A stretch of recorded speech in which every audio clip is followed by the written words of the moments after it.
Ngayon, papalapit na ang Pasko, kabi-kabila na ang pagpapailaw ng mga nagagandang Christmas decor kung tawagin. Sa lungsod ng Quezon, isang merry musical show ang idinao sa isang shopping mall. Mula sa Quezon City, nakatutok live si Katati Bayan. Tata! Mike, ramdam na ramdam ang Pasko dito sa Quezon City.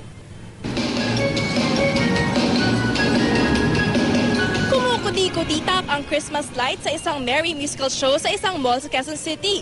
Masaya at nakakatuwa panoorin ang mga ilaw na tila nagsasayaw sa saliw ng musika.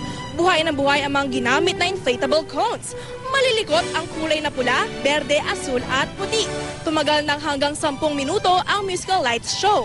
Sinamantala na rin ng ating mga kapuso ang makapanood ng libre.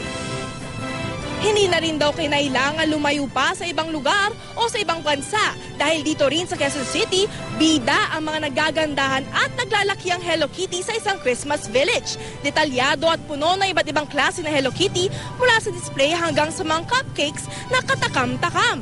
Hindi lang ang mga bata ang tuwang-tuwa, maging ang mga nakatatanda aliw sa pagpapapicture.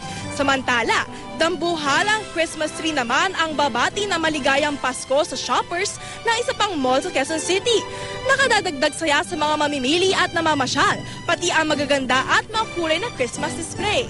Mike, sa mga nagbabalak na pumunta dito para manood ng Merry Christmas lights, meron mamaya alas 8 at alas 9 ng gabi. Balik sa'yo, Mike. Maraming salamat, Katati Bayan.